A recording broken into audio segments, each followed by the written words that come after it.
আসসালামু আলাইকুম। আমি মুসলিমদের উদ্দেশ্যে একটা কথা বলতে চাই। মানে আমরা নবী পাককে বলি আই লাভ মোহাম্মদ, কিন্তু মোহাম্মদের শেষে সাল্লাল্লাহু আলাইহি ওয়াসাল্লাম বলতে হয়। সেটা আমরা অনেকে বলি না, এটা না বললে কিন্তু গুনাহ হবে। হ্যাঁ, মোহাম্মদের নাম নিন, ঠিক আছে, আপনি নবীজিকে ভালোবাসেন, নবীজিকে শ্রদ্ধা করেন। মসজিদে যখন আজান হয়, নামাজে বলে আজানে বলে আসাদু আসাদু আন্না মোহাম্মদ রসুল্লাহ, তখন আমাদের মনে মনে বলতে হয় সাল্লাল্লাহু আলাইহি ওয়াসাল্লাম, কিন্তু আমরা এটা বলি না। বছরে একবার নবী দিবসে নবীকে নিয়ে মাতামাতি করি, নবীকে নিয়ে মাতামাতি করছি, ঠিক আছে, আমরা মুসলিম, আমরা নবীর উম্মত, সব ঠিক আছে, কিন্তু নবীকে ঠিকভাবে সঠিকটা ইসলামে সব কিছু জেনে নবী পাককে ভালোবাসতে হবে। আমাদের 25শে পরীক্ষা কেমন? কলেমা, নামাজ, রোজা, হজ, জাকাত।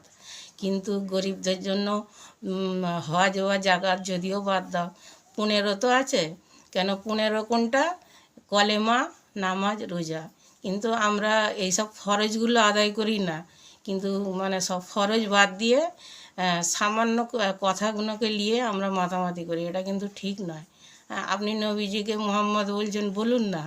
মুহাম্মদের শেষে যে সাল্লাল্লাহু আলাইহি ওয়াসাল্লাম বলতে হয়, ওটা কিন্তু বলতে হবে। হ্যাঁ, আমার বলার উদ্দেশ্য, যখন শুধু মোহাম্মদ বলে তখন কিন্তু খুব খারাপ লাগে। আমরা তো মুসলিমের ঘরে জন্ম হয়েছি, আমরা আল্লাহর বান্দা, নবীর উম্মত। আর নবী পাক নিজের মন থেকে কিছুই করতে বলেননি। নবী পাকের কাছে জিবরাইল আমিন ওহী নিয়ে এসেছিলেন আল্লাহর তরফ থেকে।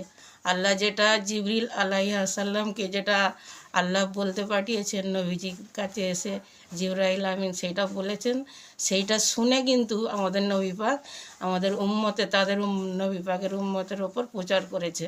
নবী পাক তো নিখুঁত, তার কোনো তো ভুল নেই। এই জন্য নবী পাকের যা কিছু করব আমরা মানে সব আমলের সাথে শ্রদ্ধার সাথে করব, ভালোবেসে করব।